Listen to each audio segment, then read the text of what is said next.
siang. Woi. Selamat siang. Kita mau ngobrol-ngobrol bentar ya. Oh ya boleh banget. Silakan. Aku semikir ya. Ya udah. Silakan lagi. Kita cabut dulu. Oke. Siap Kak? Beda kasta. Dengan Mas siapa nih? Saya Selamat Wisnu. siang Pak. Nah, Kita ini undangnya Mas. Pak atau Mas nih? Mas saja. Mas Mas aja. aja ya. Wisnu sama Rio. Rio. Oke, yuk. Jadi apa gini, yang bisa dikatakan? Mas Arnas, ini kita mau nanya ini kan, kalau kan kemarin kita nih sempet nih penasaran sama jalan cepat. Sepenasaran anak muda lah ya kan. Kita penasaran pengen jalan cepat, terus sempat nanya-nanya juga, kita datang ke KONI. Kita nanya-nanya di KONI, ketemu sama Gus Wahid juga. Yang pengen kita tanyain mungkin nih buat anak treks juga yang masih bingung, yang belum tahu KONI sendiri itu tuh apa sih, Mas? Oh ya. Jadi aduh, gue lupa lagi. Wisnu dan Rio. Jadi gini Mas Rio. KONI itu kayak wali kotanya olahraga. Oh, oke. Kalau pemerintahan Kota Semarang ini punya wali kotanya Pak Hendi. Kalau bicara olahraga itu wali kotanya tuh KONI. Jadi di KONI itu ada 57 cabang olahraga. Yang dinaungin itu Dinaungi. 57 semuanya. Nanti mungkin tahun depan tambah lagi sekitar 8, termasuk e-sport dan lain-lain gitu. Oh, oke. Nah, KONI itu tugasnya sebenarnya lebih membina cabang olahraga namanya IOCO. Membina cabang olahraga atlet-atlet yang arahnya sudah ke atlet profesional. Oke. Kalau pembinaan prestasi itu jatuhnya ke Dinas Pemuda dan Olahraga. Tapi kalau sudah memang atlet itu masuk ke dalam sebuah IOCO, dia memang concern di situ dan dia juga memang arahnya ke kejuaraan untuk mendapatkan medali dan lain-lain, ya itu masuknya ke KONI. Oke. Itu tugas kita. Berarti ibaratnya kalau baru atlet di awal-awal itu masih di Klub Dinas kali. Pemuda dan Olahraga. Ya, pembibitan, mencari bibit-bibit atlet potensial itu masih di Pemuda Olahraga. Nanti kalau sudah di tahap prestasi Betul. baru masuk Maksudnya ke ke KONI. KONI. Berarti KONI ini juga banyak dong, Mas, menaungi cabang olahraga. Ya, tadi saya udah bilang ada 57 cabang 57. olahraga. Alhamdulillah sekarang itu sebenarnya di KONI itu ada namanya program Semarang Emas. Oke. Apa itu Mas? Program Semarang Emas itu sebenarnya itu kayak database kita sebenarnya. Database kita. Bagaimana atlet-atlet di tiap cabur itu kita buat yang namanya line 1, line 2, line 3. Line 1 itu atlet-atlet yang potensial mendapatkan emas. Line 2 yang kira-kira ya bisa dapat emas, dapat perak. Line 3 bisa dapat perunggu, bisa enggak gitu kan. Tapi dari situ kita bisa mengukur kemampuan, bagaimana line 3 itu harus kita naikkan ke line 2 gitu kan. Bagaimana line 1 yang sudah di line 1 bagaimana kita pertahankan gitu kan. Nah, semua yang sudah terdatabase yang dinamakan di program Semarang Emas itu rata-rata setiap bulan kita bantu subsidi untuk beli vitamin. Jadi Oke. bicara olahraga ini indikatornya banyak, Iya. tidak hanya latihan. Betul. Kalau di Amerika itu udah bicaranya vitamin, suplemen, sport and science.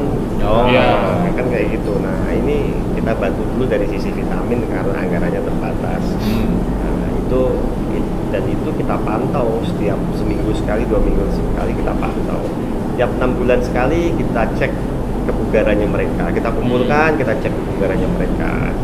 Nah, itu program Semarang Emas. Mungkin program Semarang Emas ini baru ada, kalau Jawa Tengah ya mungkin baru ada di Semarang ya.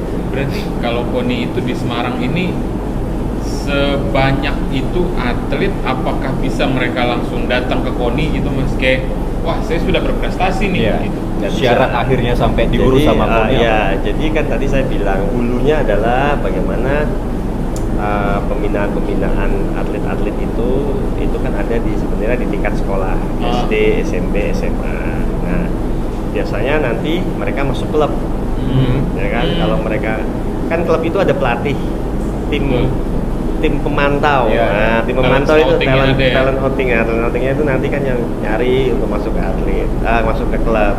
Dari klub itu nanti pasti saat nanti cabang olahraga tersebut ingin mempertandingkan untuk tingkat Jawa Tengah misalnya, nah, biasanya kan tiap-tiap klub itu diambilin.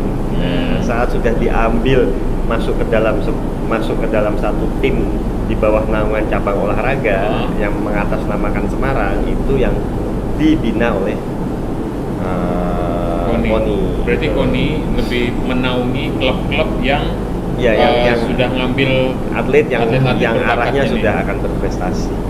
Kalau berarti sebanyak itu KONI juga memiliki, kan kalau klub ngambil atlet, apakah KONI juga ada badan yang juga ngelihat klub nih? Apa semua klub itu sudah berada di bawah KONI? Semua di bawah KONI, tapi kita punya tim yang namanya tim MONEF, monitoring evaluasi. Oke. Tugasnya ya memonitor, mengevaluasi setiap kegiatan latihan, ya kan. Syukur-syukur sebenarnya ya saya pikir beginilah simpelnya, nggak mungkin namanya klub, pelatih, pemilik klub itu pingin klubnya kalah.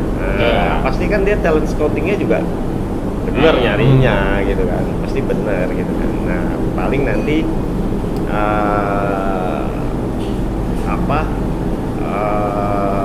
akan menyeleksi lagi itu biasanya kalau KONI ikut terlibat itu saat nanti pas menyeleksi atlet-atlet di klub itu menjadi satu tim, misalnya membawa nama Semarang. Saya udah pantukirnya. Pantukirnya kayak gitu. Oke, Iya dong. oke. Kalau di Pantukir Akmil di- kayak gitu. Iya. Berarti, nah sama ini Mas, kan ini lagi PON ini.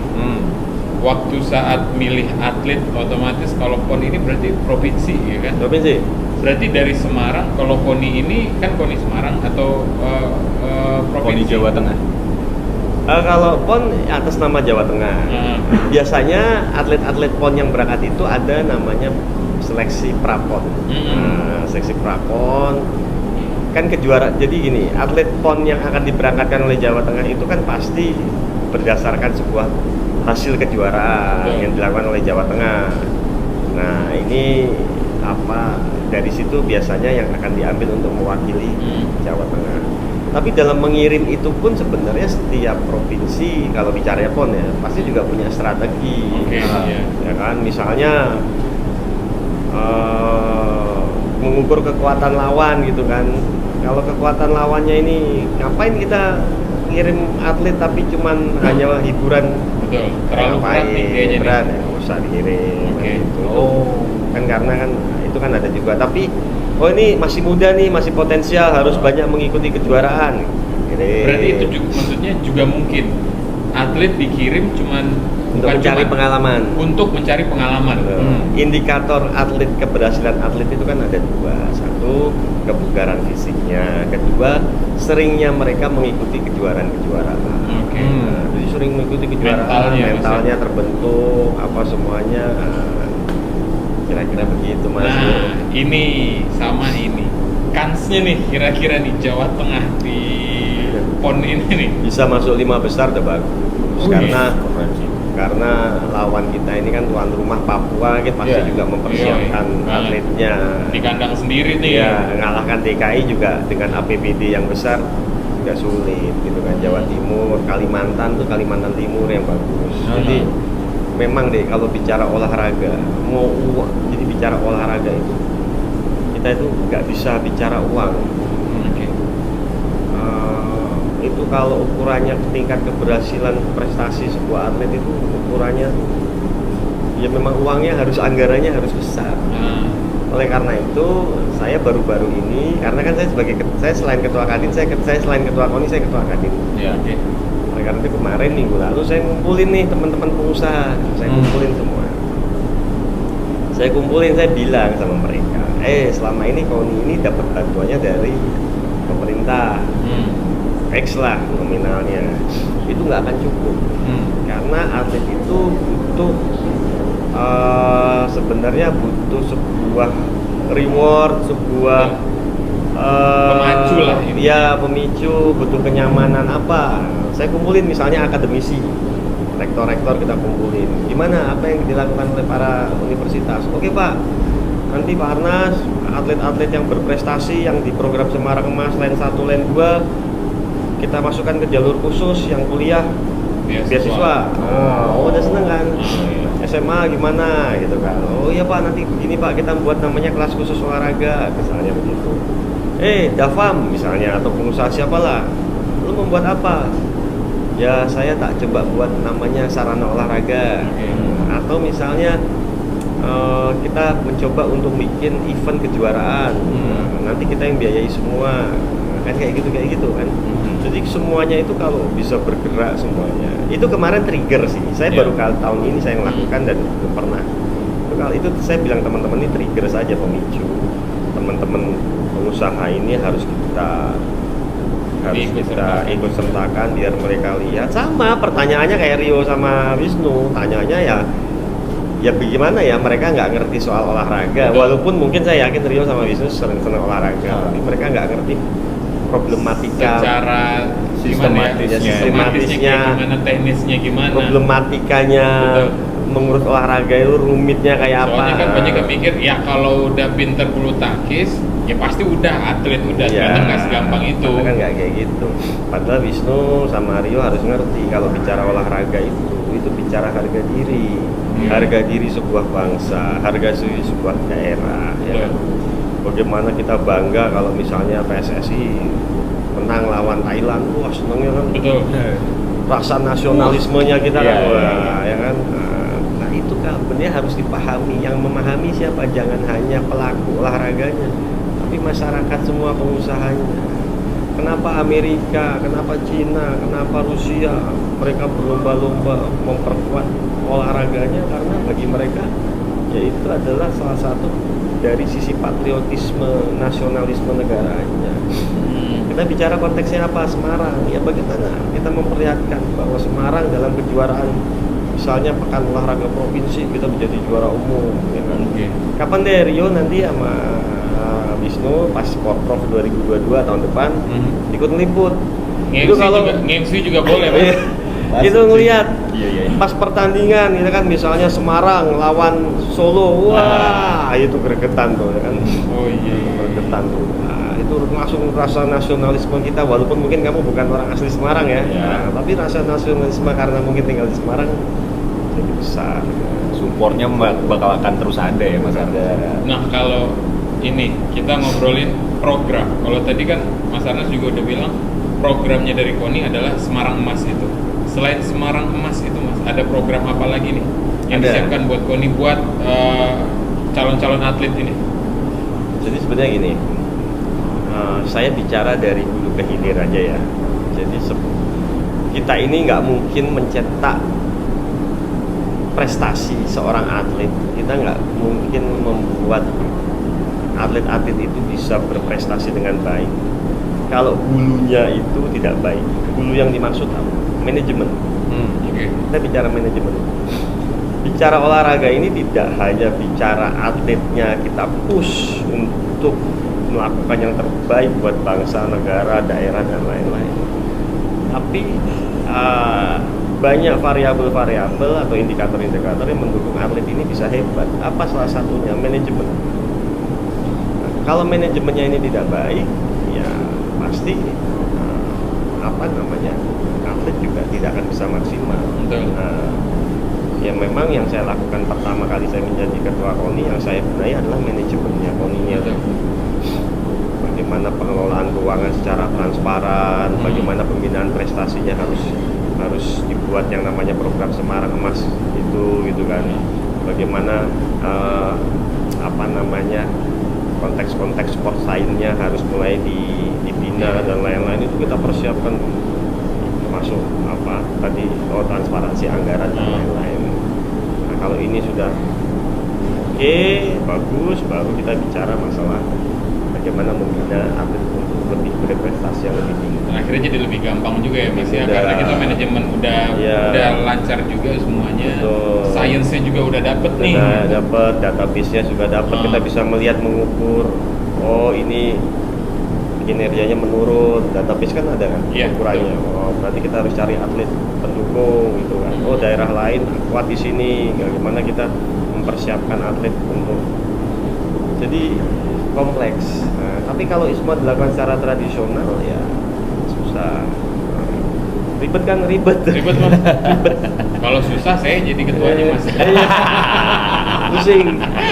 Mending dugem ya. Aduh. Nah jadi nih mas, yang pengen disampaikan nih ke anak Trax nih, ke semuanya yang nonton ini nih, yang selama ini mungkin Koni mah kerjanya cuma tinggal manggilin klub-klub doang, atletmu mana gitu. Betul. Atau mungkin yang nggak ngerti nih, Betul. yang pengen tahu itu kayak gimana sih, silahkan mas, ada yang mau Ya, disampaikan? Trax, teman-teman anak-anak muda di Trax FM. Jadi begini, saya sih hanya berharap bahwa ini kan sebenarnya kalau ingin cinta terhadap kotanya Semarang, sebenarnya bagaimana sekarang itu teman-teman anak-anak muda itu mulai mempopulerkan. Karena ini kita bicara anak muda ya, Trax FM anak muda kan. Anak muda. Mempopulerkan dulu yang namanya olahraga. Bagaimana olahraga ini bisa melibatkan partisipasi masyarakat yang banyak.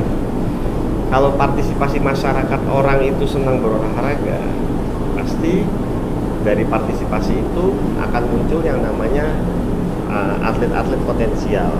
Kalau sudah bicara atlet potensial, nanti akan timbul yang namanya atlet berprestasi, dan itu pasti hubungannya dengan yang namanya prestasi. Jadi harapan saya begini, bahwa sekarang kenapa di Cina itu negaranya itu banyak potensi medali gampang, karena masyarakatnya itu memang mencintai yang namanya olahraga. Mencintai yang namanya olahraga. Jadi olahraga itu benar-benar dimulai dari level yang paling terendah. Apa level paling terendah? Partisipasi.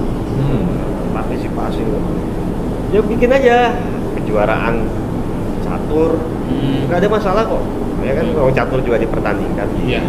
Apa namanya? Bahkan e-sport aja juga sekarang juga E-sport. udah. Ya sudah, bikin aja sekarang, coba ya. Sekarang mulailah, kalau yang biasanya anak-anak muda ini bikin acara ladies night. Bener nggak? Referensinya lumayan dia. Gue punya duit segini nih buat ladies night. Nah, sekarang ya di separuh lah, separuh buat Separuh ladies, separuhnya boys gitu. Separuh acara yang ijeb-ijeb tadi, separuhnya coba buat acara yang bersifat keolahragaan. Kan anak-anak muda kan, mahasiswa kan kayak gitu. Apa lomba catur, buat e-sport, lomba apalagi, nggak usah yang berat-berat lah. Lomba apa yang kira-kira anak-anak muda sekarang suka. Sekarang yang lagi marak banget kan Dota, PUBG yang Iya, e-sport kayaknya lagi naik banget. Lomba mini soccer, Ya, mini futsal soccer apa, lagi naik juga di kayak Semarang. gitu-gitu. Karena atau lomba lari yang partisipasi masyarakat banyak ya, lomba lari keliling Semarang 10K aja deh, ya, gampang gitu. dulu lah gitu. Karena saya yakin dari sisi partisipasi itu, level terendah partisipasi itu, kalau sudah banyak melibatkan masyarakat, pasti 10% lah, itu pasti ada atlet yang berpotensi. Nah, itu yang harapan saya seperti itu. Jadi gitu tuh anak Trax, jangan cuma bisanya ngomong aja. Iya, benar. atau sekedar komen-komen Iya, aja. Benar. Jangan bisa komen-komen doang. Yang penting partisipasi kamu apa, yang bisa kamu lakukan apa. Nggak perlu deh harus terjun langsung, ngebantu aja itu juga udah bisa. Gitu ya, bener ya. Minimal kita juga tahu lah atlet-atlet kita siapa di Semarang. Tahu Apalagi atlet kita nih, siapa. apalagi nih kita mau PON kan. Kita harus bener support banget. juga Kita dong. dukung daerah kita nih. Targetnya Ya. tadi minimal 5 besar ya Mas Arman. Besarnya 40 sampai 45 emas lah itu. Bisa lah. Bisa lah. Ayo atlet-atlet, bisa atlet Jawa Tengah, bisa. Semangat, kita bakal dukung terus. Terima kasih. Terima kasih, ya, Mas udah Arman bersama ya. kita ya. Thank you so much. Semoga Sukses terus. Keren. Sukses terus. Dan sehat terus. Ya. Ya nggak?